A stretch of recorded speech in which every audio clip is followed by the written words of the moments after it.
I've always believed in paying attention to details, the small things, like the way a person shifts in their chair when they lie, or how their eyes dart away at the wrong moment, the way a smile can be too perfect, too rehearsed. It's a skill I picked up over time, mostly as a survival mechanism. And this morning, as I sat at my sister-in-law Clara's dining table for our monthly family brunch, that skill was screaming at me. My wife, Elena, placed a steaming cup of coffee in front of me, her lips curved into that sweet, effortless smile she had perfected over the years. "Made you a special coffee, honey," she said, her voice smooth as silk. Now, I don't claim to be a coffee connoisseur, but I know how coffee should smell. I know the deep, earthy aroma, the rich bitterness that fills the air before you even take a sip. This was different. The second the steam hit my nose, something twisted in my gut. There was an underlying scent, faint but unmistakable, metallic. I didn't react. I didn't let my face betray a single flicker of suspicion. Instead, I picked up the cup, swirling the dark liquid gently, pretending to appreciate her effort. "How sweet," I murmured, offering a small smile in return. Elena's eyes flickered, just for a second, barely noticeable unless you were looking, unless you knew what to look for. Across the table, Clara stirred her own coffee lazily, her long nails tapping against the porcelain. She always played the role of the casual observer, watching, waiting, pretending she wasn't in on whatever was happening behind the scenes. I had learned the hard way that with these two, nothing was ever casual. Over the past year, I've been sick more times than I could count. Stomach pains that kept me doubled over in bed. Nausea so intense I could barely stand. Emergency room visits with doctors scratching their heads, unable to explain why my body was betraying me. And always, it happened after a meal prepared by Elena or during one of these brunches at Clara's house. Coincidence? Maybe once, maybe twice. Not this many times. I had theories, of course. Wild, twisted suspicions that any sane man would dismiss. But I'd learned that ignoring the signs didn't make them disappear. So today, I had a plan. I reached for my phone, pretending to check a message. Then, with a perfectly timed stumble, I bumped the table just enough to make the cups clatter. Just enough to create a moment of chaos. "Ah, damn," I muttered, steadying myself. Elena's hand shot out, her fingers gripping the table's edge. A natural reaction, maybe. But her eyes went straight to my coffee cup. Not me, the cup. That told me everything I needed to know. As I straightened, I reached out, switching my coffee with Clara's. It was quick, effortless, the kind of move you learned after years of playing defense in a game you never signed up for. Clara barely glanced up, too absorbed in whatever she was typing on her phone. Elena, though, she noticed. She recovered quickly, forcing another smile, but I saw the moment of hesitation, the way her throat worked as she swallowed. "Careful, honey," she said, her voice light. "Don't be too clumsy. Wouldn't want you spilling that special coffee I made just for you." I chuckled, lifting the new cup to my lips, pretending to sip.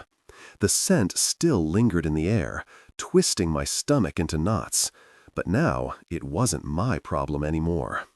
I placed the cup back on the table, watching, waiting. 30 minutes, that's all it would take. Clara didn't know it yet, but she was about to become the proof I needed. The proof that my own wife was trying to poison me. 30 minutes. That's all it took. I sat there, calm and patient, watching as Clara's fingers trembled slightly around the handle of the coffee cup. At first, it was subtle, barely noticeable, just a slight hesitation in her grip. But I saw it. I saw everything. Elena sat beside me, her body stiff despite the relaxed smile she kept plastered on her face. She was watching too, though she tried to pretend otherwise. Every few seconds, her gaze flicked toward me, then toward Clara, then back to me again. like she was expecting something to happen. The only problem? It wasn't happening to me. Clara let out a breath, shifting in her seat. She rubbed her fingers against her temple, like she was trying to shake off a headache. "Ugh," she muttered under her breath. "I feel weird." Elena turned her head sharply, her smile faltering for just a second. "Weird how?" Clara frowned, blinking a few times. Her normally sharp eyes looked unfocused, like she was struggling to keep up with the conversation. "Just off. My hands feel tingly," she murmured, flexing her fingers. "And my stomach." Elena's fingers curled around the edge of the table, her knuckles turning white. "Maybe it's just the heat," she said quickly, forcing a chuckle. "Or maybe you didn't eat enough this morning." I leaned back, resting my arm casually along the chair, pretending to be oblivious. Inside, my pulse was pounding. I knew that reaction. I'd lived it too many times. The nausea that starts as a pit in your stomach, spreading like an invisible sickness. The dizziness that makes the world tilt slightly, just enough to disorient you. The tingling in the fingers, the sudden weakness in the limbs. I'd felt all of it before, and now Clara was feeling it. I glanced down at the coffee cup in front of me, the one that should have been mine. It was still untouched, the steam curling lazily into the air. That strange metallic scent still lingered, taunting me. Elena's hand reached toward her own cup, but she didn't drink from it. She was watching, waiting. I saw the moment realization hit her. Her breath hitched, her back straightened, and for just a second, just a fraction of a second, her eyes widened in horror before she masked it. Oh, she knew. She knew this wasn't an accident. This wasn't just paranoia on my part. She had planned this.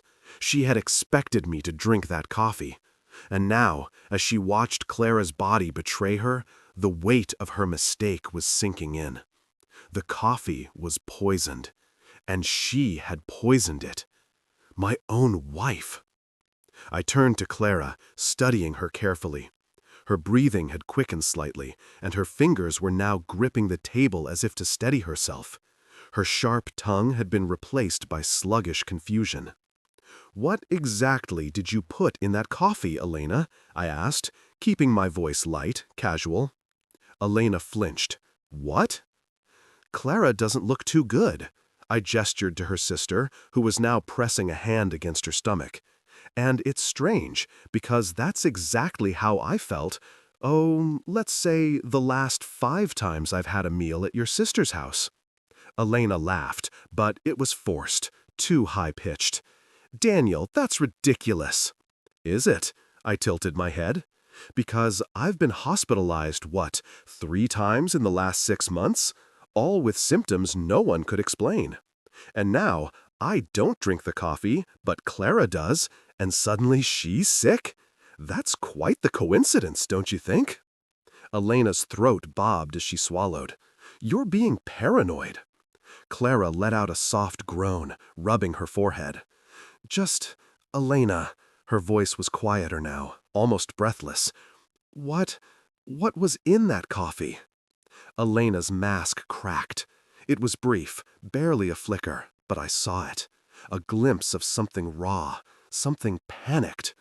"Clara, don't be ridiculous. It's just coffee," she snapped, a little too defensively. Clara blinked up at her, her face pale. "No," I said, standing up slowly. "It's not just coffee, and you know that, don't you, Elena?" Her eyes darted toward me, then toward Clara, then back again. Trapped. I pulled my phone from my pocket, unlocking it with a quick swipe of my finger. The recording app had been running since the moment she set that cup in front of me. "See, here's what's going to happen," I said evenly, my voice carrying across the table.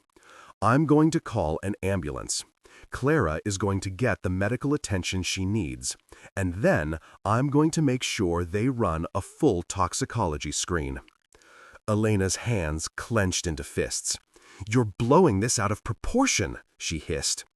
"Am I?" I raised a brow. Then why do you look like you just saw a ghost? She didn't answer. Clara exhaled shakily. Elena? Her voice trembled, her fingers pressing against her chest. Tell me the truth. Did you put something in that coffee? Elena's lips parted, but no words came out. She didn't need to say it. Her silence was the answer. I pressed the call button. 911. What's your emergency? Yes, I said, my voice steady. I need an ambulance at 107 Willow Creek Drive. My sister-in-law appears to be having a severe reaction to something in her coffee. Elena's breath hitched. She had lost control of the situation. And now it was my turn to see how far this would go. The moment I hung up with 911, the air in the dining room grew suffocatingly thick. Elena's face had lost all its color, her fingers clenched into trembling fists at her sides. Clara groaned, her forehead damp with sweat, gripping the edge of the table like she was trying to anchor herself to reality. I watched Elena carefully. She was too quiet, not rushing to Clara's side, not trying to comfort her, not showing the panic of a loving sister watching her sibling suffer. No, she was calculating. Her mind was working overtime, trying to figure out how to talk her way out of this. I wasn't going to give her the chance. You were never expecting me to make this call, were you? I said, my voice calm but firm. You thought I'd be the one slumped over this table, too dizzy to think, too weak to fight back. Elena flinched, her lips pressing into a tight line. You're being ridiculous, she muttered, but her voice lacked conviction. This is just... Clara probably just has a low tolerance for caffeine. I let out a humorless laugh. Right, because caffeine poisoning looks exactly like the symptoms I had last month, and the month before that, and the month before that. Elena's nostrils flared. Daniel, stop it! I took a slow step toward her, lowering my voice. No, you stop it. No more gaslighting, no more brushing things off. I know what's been happening to me. And now, so does she. I gestured toward Clara, who was now visibly shaking. And guess what, Elena? You made a mistake today. You tried to poison me again. And now the wrong person drank it. So tell me, what was in that coffee? Elena's eyes darted toward the front door, as if she was considering bolting. That's when Clara, her breath coming in sharp gasps, spoke. Elena, what did you do? Elena whipped her head toward her sister, her panic morphing into something sharper, something almost desperate. Nothing! I didn't do anything, she snapped. Then why do you look so scared? I asked, tilting my head. You should be worried about Clara right now, right? But you're not. You're worried about something else. Elena turned to me, her eyes dark and frantic. Daniel, just think for a second. Why would I ever try to hurt you? I took another step forward. That's the question, isn't it? Clara let out a shaky breath, her fingers curling weakly against the table. Oh my God, she whispered, realization dawning on her face. The board meeting. Elena froze. And there it was, the crack in her armor. I felt something cold settle in my chest. I had suspected, but now I knew. Clara's voice was weak, but her words cut through the tension like a blade. That's why, isn't it? That's why you've been doing this to Daniel. She lifted her head, eyes glassy but filled with betrayal. You wanted him out of the way. Elena clenched her jaw. You don't know what you're talking about. Clara let out a bitter, rasping chuckle. Oh, I think I do. She turned to me, her eyes flickering with something I hadn't expected. Guilt. Daniel, I should have seen it. I should have known. I frowned. Known what? She swallowed hard. Elena's been after your position at work for months. I exhaled slowly, my fingers curling into fists. Of course. The Henderson account. The biggest client of the year. The contract that had the potential to change everything. And I was leading the pitch. Elena worked at the same firm, but she'd been struggling to land major accounts. She was good at what she did, but she didn't have the reputation I had built over the years. And Henderson, they had requested me personally. She must have seen it as a threat. She must have thought I was in her way. Clara's voice was thick with regret. She kept saying how unfair it was that you were stealing opportunities from her, how she was the one who deserved to be handling the firm's biggest clients. She let out a breathless, humorless laugh. I thought it was just talk. I didn't know she'd actually... Her voice broke off with a pained shudder. Elena's hands were trembling now. It wasn't supposed to be like this. I stared at her. What wasn't supposed to be like this? She looked up at me, something raw and desperate in her eyes. You weren't supposed to figure it out. A cold, empty silence stretched between us. You were just supposed to miss the meeting, she admitted, her voice barely above a whisper. Just one meeting, just one, so they'd think you were unreliable, so they'd let me take the lead instead.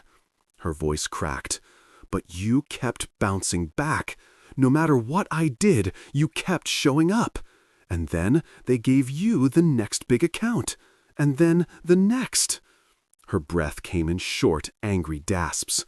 Do you know what it's like to work twice as hard, only to be overlooked again and again? She snapped, her voice rising. To have everything you deserve handed to someone else? I stared at her in disbelief. Deserve? You think you deserve my job? Elena's face twisted with something ugly. Yes, she spat, I do. Because I work just as hard as you, but nobody ever notices me when you're in the room.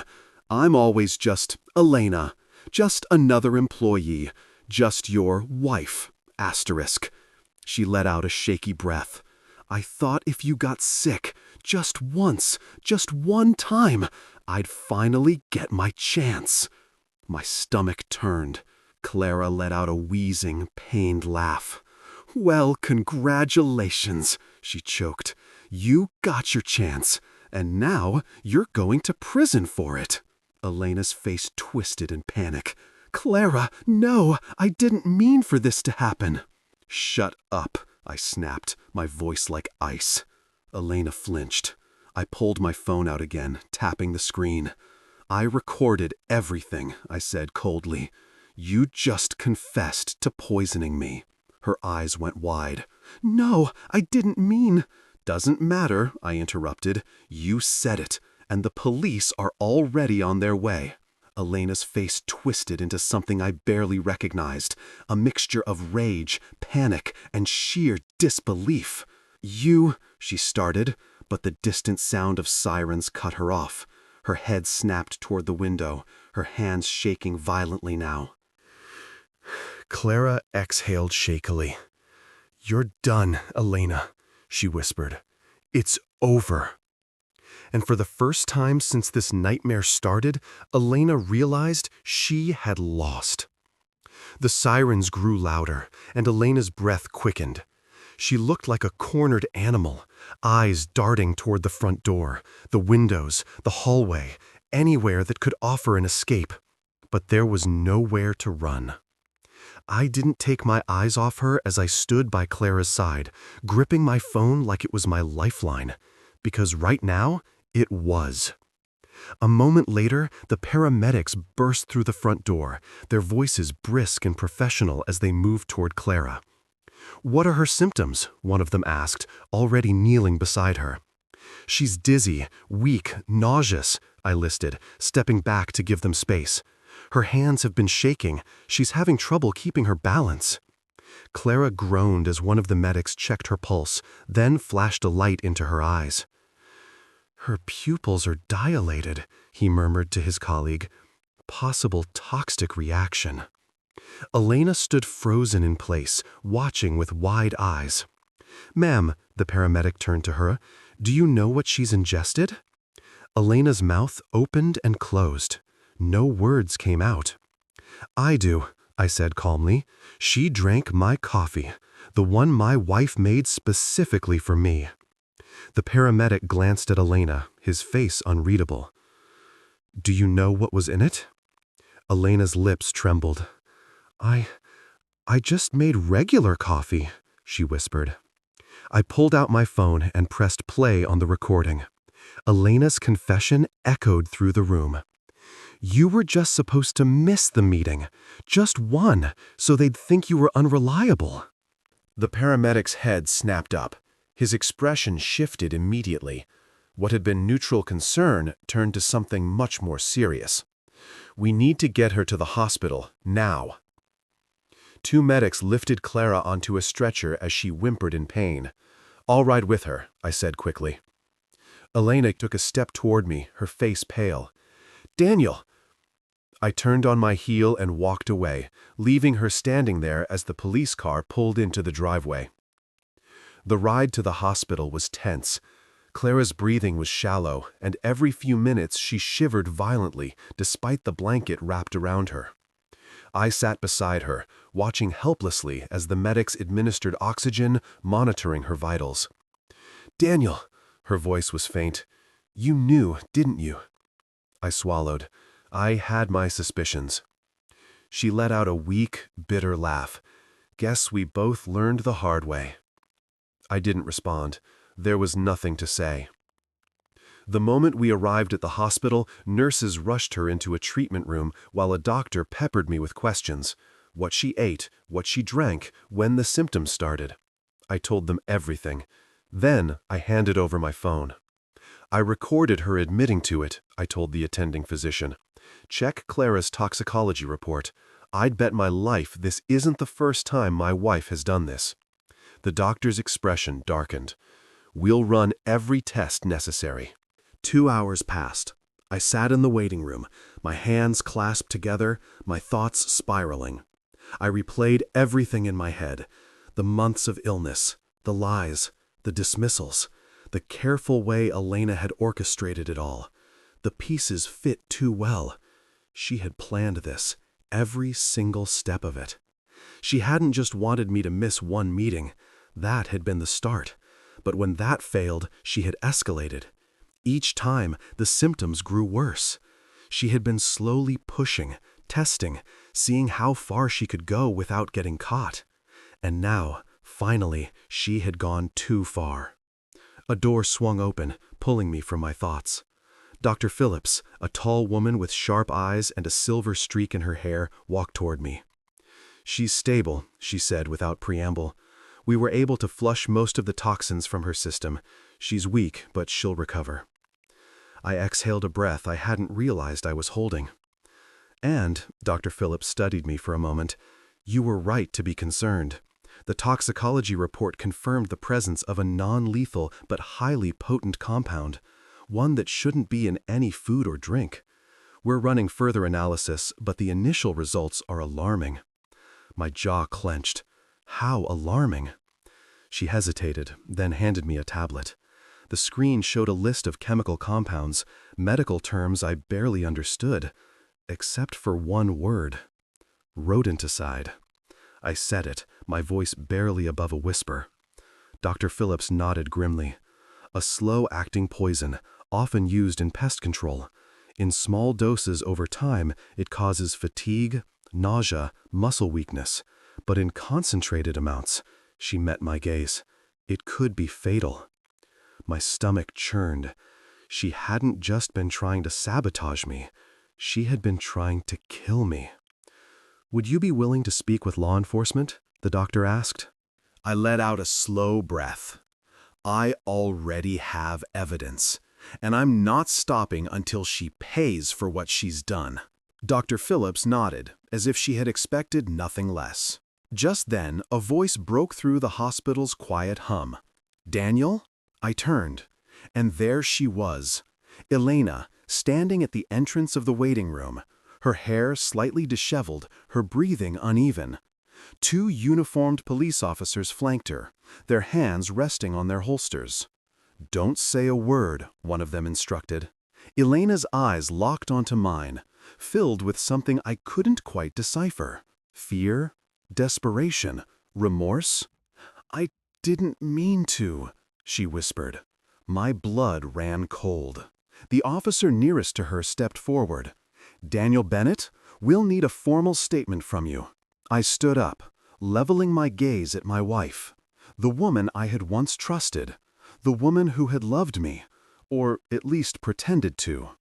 "Don't worry," I said, my voice steady. "I'm ready to talk." Elena's lips parted, as if she wanted to plead, to beg. But she knew. She had already lost. The officer turned to her. "Elena Bennett, you're under arrest for attempted poisoning, reckless endangerment, and conspiracy to commit harm." The words echoed through the hallway. Elena inhaled sharply. "Daniel!" I held up a hand. "Don't. Just don't." Her face crumbled. I turned away from her as the officers led her down the hall, their footsteps heavy against the tile floor. Dr. Phillips placed a hand on my shoulder. "This isn't over yet," she murmured. I nodded. No, it wasn't over. But for the first time in a long time, I wasn't the one at risk. Elena was, and she was going to pay for what she had done. The hospital's fluorescent lights buzzed faintly above me as I walked into the small, sterile interrogation room. The walls were painted a dull beige, the air heavy with an unsettling stillness. Across the metal table, Elena sat, her wrists handcuffed, her posture stiff. She looked different. Not just physically, though the stress of the last few hours had certainly taken its toll. Her hair was messier than I'd ever seen it, her eyes rimmed with exhaustion. But it was something deeper. For the first time in our marriage, she looked small. Elena had always been calculated, always controlled. She was the kind of woman who never let a single strand of hair fall out of place, who could walk into a room and command attention with a single glance. But now she was sitting in a police interrogation room, waiting to hear just how much of her life was about to collapse. I sat down across from her, folding my hands on the table. She didn't meet my gaze. "Why, Elena?" I asked, my voice low but firm. Her shoulders tightened. "Don't act like you don't know," she muttered, still refusing to look at me. "I want to hear it from you." Elena let out a breath, sharp and shaky. "I already told you. It wasn't supposed to be like this." I scoffed. "Oh, right. You only meant to make me sick, not kill me? That makes it so much better." She flinched at the sarcasm in my voice, but I didn't care. "I need to understand," I continued, my tone even. "I need to know how the woman I married, the woman I loved, could do something like this." Finally, she lifted her eyes. And for a brief moment, I saw it. The flicker of something beneath the cold calculation. Regret? Shame? Or just the horror of getting caught? Elena inhaled slowly. "Do you know what it's like, Daniel?" she asked softly. "What? To be invisible?" she whispered. I frowned. "Elena, what the hell are you talking about?" She let out a bitter laugh. "You don't get it. You never had to get it. Everything has always been so easy for you." Her gaze sharpened, her fingers curling into fists. "You walk into a room and people listen to you. They respect you. They want to work with you. Meanwhile, I've spent years busting my ass at that company, and no one ever saw me." I exhaled through my nose, keeping my emotions in check. "So you decided to poison me. That was your solution." Elena clenched her jaw. "It wasn't supposed to go this far." "You keep saying that." I leaned forward. "But it did." Her throat bobbed as she swallowed hard. "I just wanted a chance, a real chance. But every time I thought I had an opportunity, you were there, taking every promotion, every major client, every account I worked twice as hard for." Her voice wavered. "So, yeah, at first I just wanted you to slow down. Just enough for people to finally see me." I shook my head in disbelief. "You don't sabotage people you love, Elena." She blinked rapidly, as if my words had struck her, but she didn't deny it. "You know what the worst part is?" I asked, my voice growing rough. I trusted you. Even when I started getting sick, I never wanted to believe that it could be you. Elena's face twisted, her jaw tightening. And yet you did. I narrowed my eyes, because the truth was impossible to ignore. You made sure of that. Silence stretched between us, thick with all the things left unsaid. Then, quietly, Elena spoke again. And Clara? I tilted my head. What about her? She let out a slow breath. Is she going to be okay? For the first time since this started, Elena looked genuinely afraid. Not for herself, but for Clara. She's stable, I said carefully. But she could have died, Elena. Her lips parted slightly, her hands trembling against the table. She wasn't supposed to drink it, she murmured, almost to herself. It was never meant for her. I leaned forward. And I was never supposed to figure it out. But here we are. Elena's gaze met mine, and for the first time I saw real remorse in her expression. But it wasn't enough. Not even close. Do you regret it? I asked. She exhaled sharply. Getting caught? Yes. I let out a cold laugh, shaking my head. Of course. Because if I had just gone along with it, if I had kept drinking whatever you put in front of me, I'd still be sick. You'd still be winning, right? Elena didn't answer. That's what I thought. Another long silence passed. Then Elena took a deep breath, squaring her shoulders. I should talk to my lawyer, she muttered. I stared at her for a moment, then nodded slowly. Yeah, you should. I stood up, pushing the chair back. Elena's eyes flickered with something. Maybe she had expected me to say more. Maybe she had hoped for some kind of absolution, but I wasn't offering it. Not after everything. I'm done, Elena. My voice was firm, unwavering. You made your choices. Now you have to live with them. She didn't argue, didn't beg. She just watched as I turned and walked out the door. The second I stepped into the hallway, the weight on my chest lifted. Elena had spent months trying to tear me down, trying to make me weak, but she hadn't won. I was still standing, and now I was ready to watch her fall. The moment I walked out of that interrogation room, I knew there was no going back. Elena's betrayal was no longer a suspicion or a nightmare that haunted me in the quiet hours of the night. It was real, and now she was going to pay for it. Detective Morrison, the lead investigator, met me just outside the room. He was a tall, broad-shouldered man with tired eyes, the kind of cop who had seen far too much of the worst parts of humanity. Well, he said, exhaling as he flipped through a small notepad. That was interesting. I crossed my arms. You heard everything? He nodded. Every damn word. Elena's confession. What she said, what she didn't say, was enough to confirm what I already knew. This wasn't just some misunderstanding or a desperate woman making a mistake. It was intentional. Morrison shut his notepad and gave me a long, assessing look. We're moving forward with formal charges, but we need more than just her words to ensure this sticks in court. I squared my shoulders. What do you need? He motioned for me to follow him down the hall. We've already gotten a warrant for a search of your home, Morrison explained as we walked. If she's been poisoning you for months, she had to keep whatever she was using somewhere.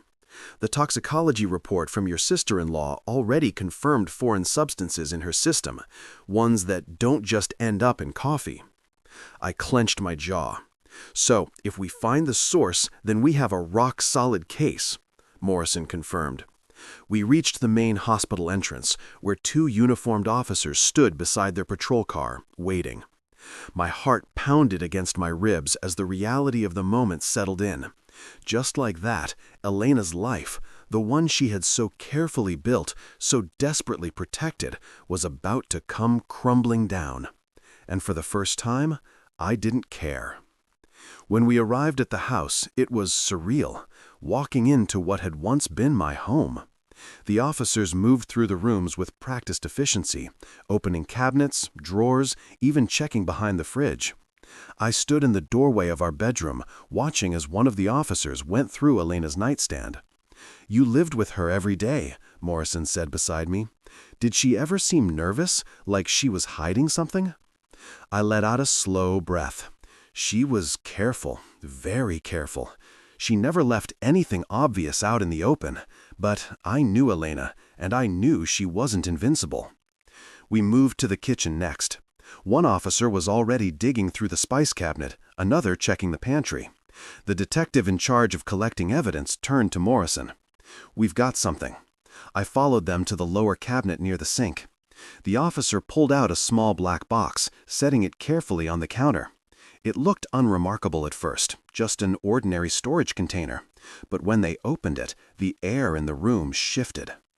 Inside were bottles, small, carefully labeled vials of substances I didn't recognize. Some with their original pharmaceutical labels, others without. Morrison picked one up, his expression darkening.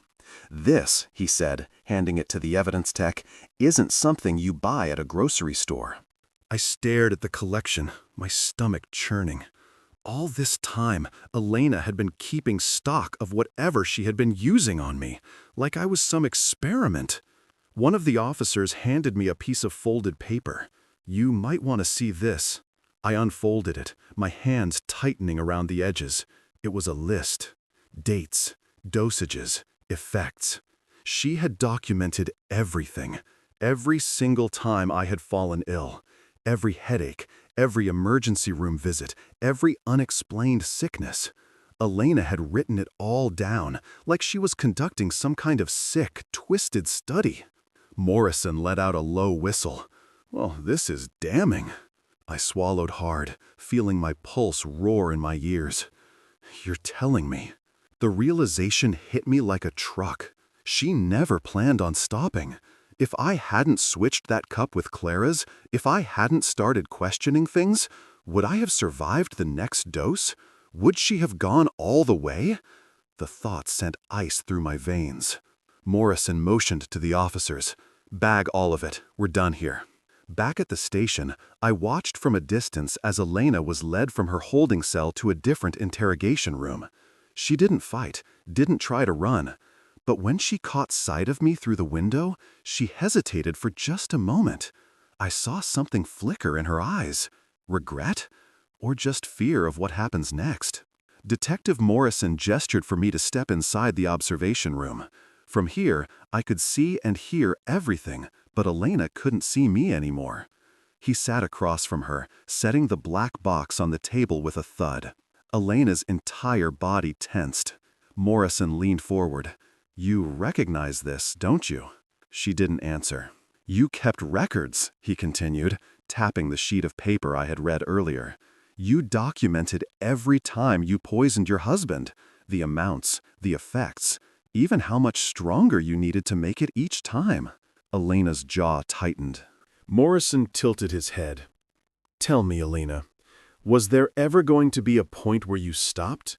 Or was Daniel just a problem you were planning to permanently remove?" She inhaled sharply, but again, she didn't deny it. Morrison sat back, shaking his head. "Here's the deal.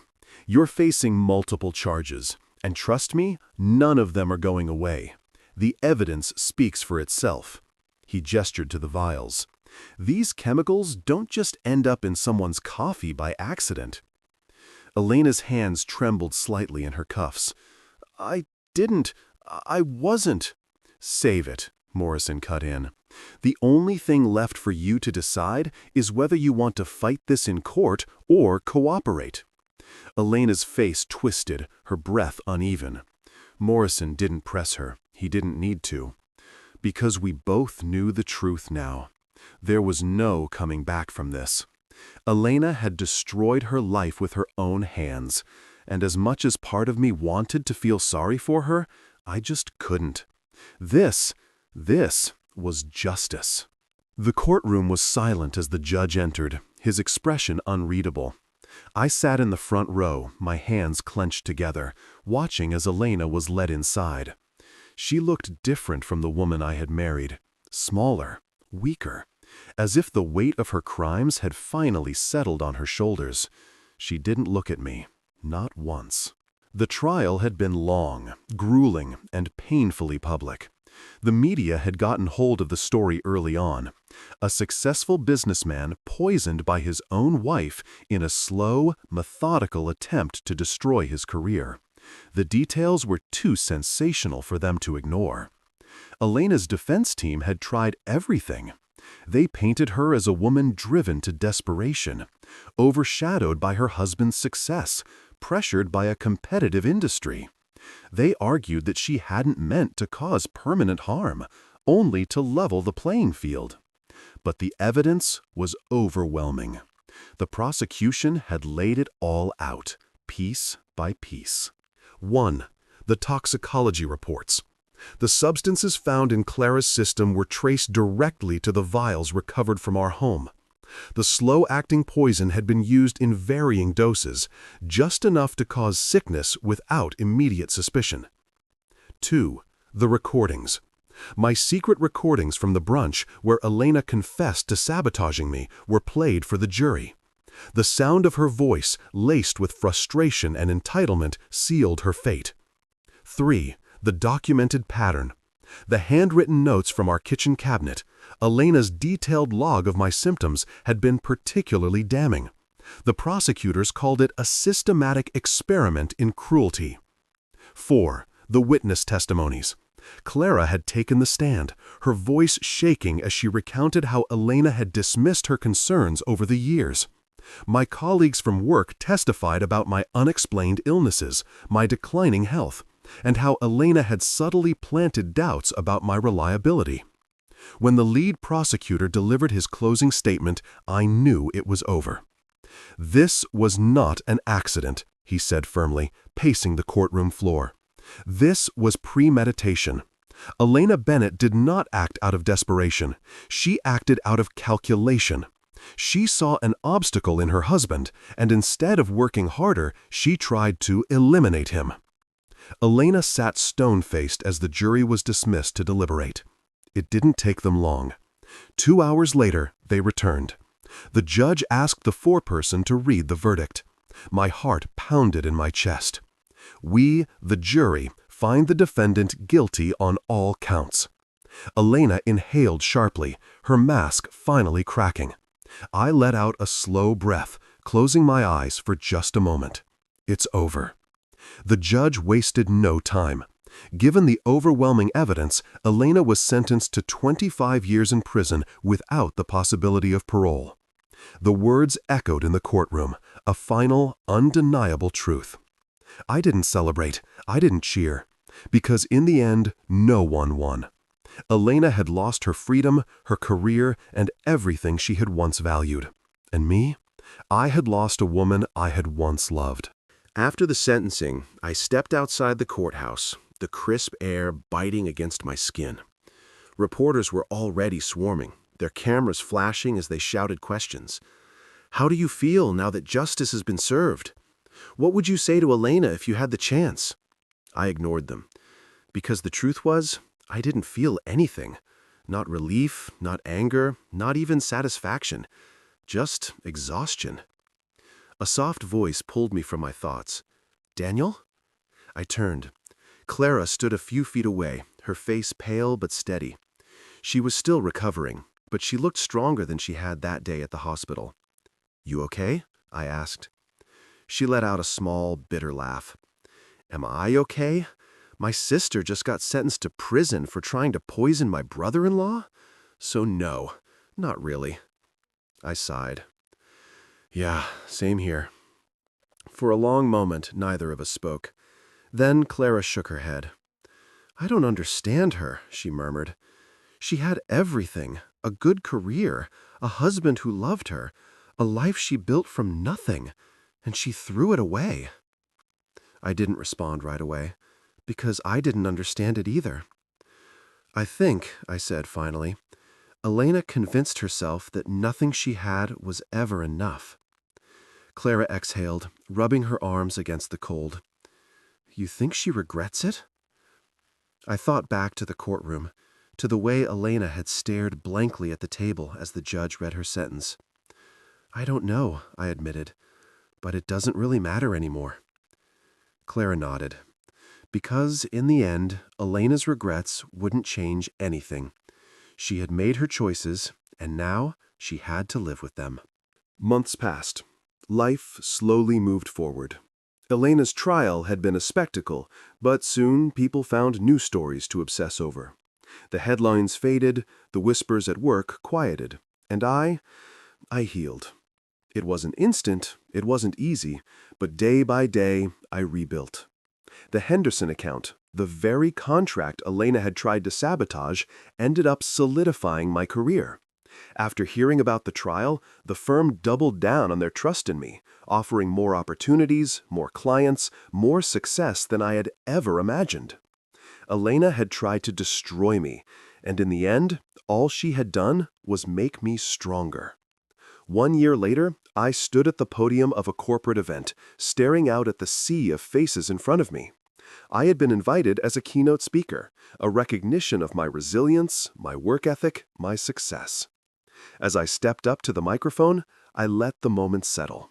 Then I spoke. "Success isn't just about talent or hard work," I began. "It's about integrity. It's about the relationships we build, the trust we earn." I paused, my mind flickering back to everything I had been through.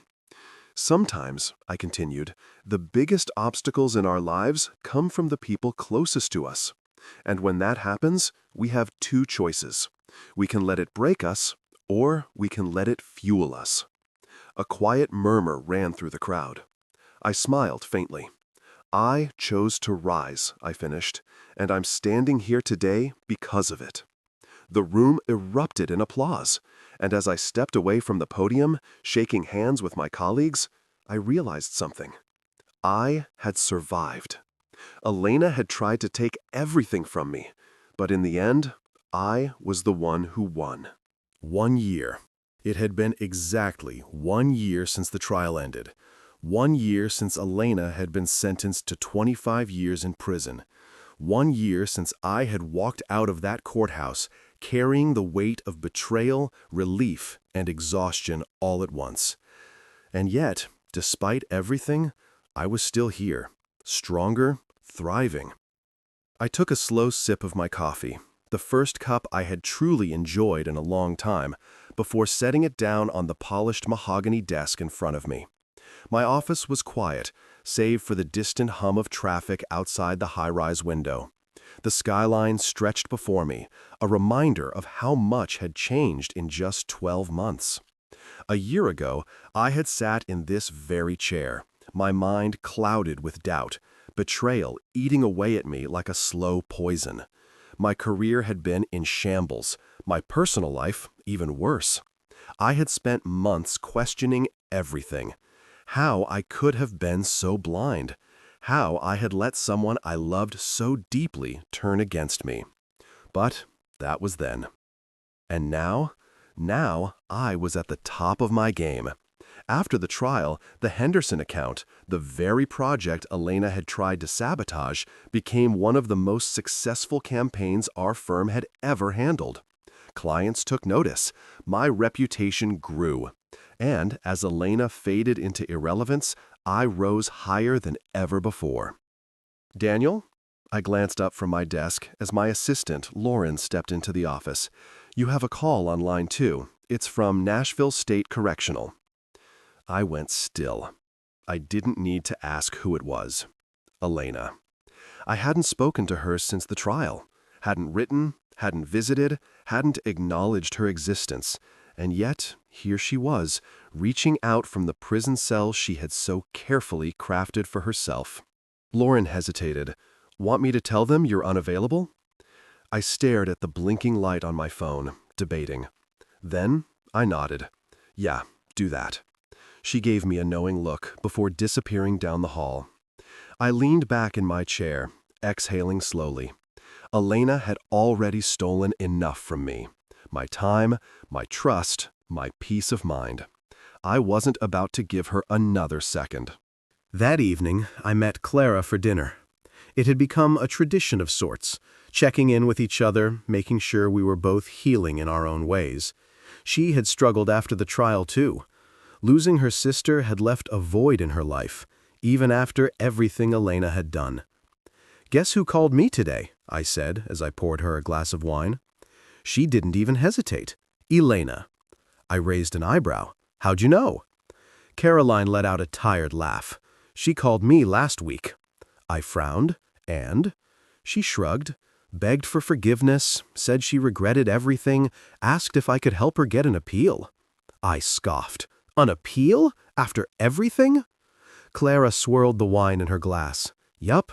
She swears she wasn't in her right mind, that she never meant to hurt you." I studied her carefully. "Do you believe her?" She hesitated, then sighed. "I think she regrets it, but not because she's sorry. I think she regrets getting caught." I nodded. That was exactly what I thought too. Clara tilted her head. "Are you going to visit her?" I let out a short laugh. "Not a chance." She didn't argue. Instead, she raised her glass. "To moving forward." I lifted mine in return. "To moving forward." Months passed. The media stopped talking about Elena. People stopped whispering about the trial, and I stopped thinking about her. For the first time in years, I could wake up without feeling like I had to look over my shoulder. I could go to work, meet with clients, live my life without fear. One afternoon, as I prepared for yet another high-profile pitch, my phone buzzed with an email notification. I almost ignored it, until I saw the subject line, "Henderson Account Contract Renewal." I opened it immediately, scanning the message. They were extending their contract for another 3 years. I sat back in my chair, a slow smile spreading across my face. Elena had tried to take everything from me, and yet, despite all her efforts, I was still winning. That weekend, I took a trip out to the lake. I hadn't been back since before everything happened, but standing there, watching the water ripple under the afternoon sun, I felt a sense of peace I hadn't felt in a long time. I pulled out my phone and scrolled through my saved messages. Then, with a deep breath, I deleted every single one of Elena's texts. The ones where she had played the doting wife. The ones where she had pretended to care. The ones where she had sent passive-aggressive remarks about my career, my success, my future. One by one, I erased them. And with each deleted message, I felt lighter, freer. Elena's name no longer held weight over me. Her choices, her betrayal, her downfall, it was hers to carry now, not mine. And as I walked back to my car, taking one last look at the lake, I smiled. Not because I had won, not because she had lost, but because after everything, I had finally found what she never could: peace.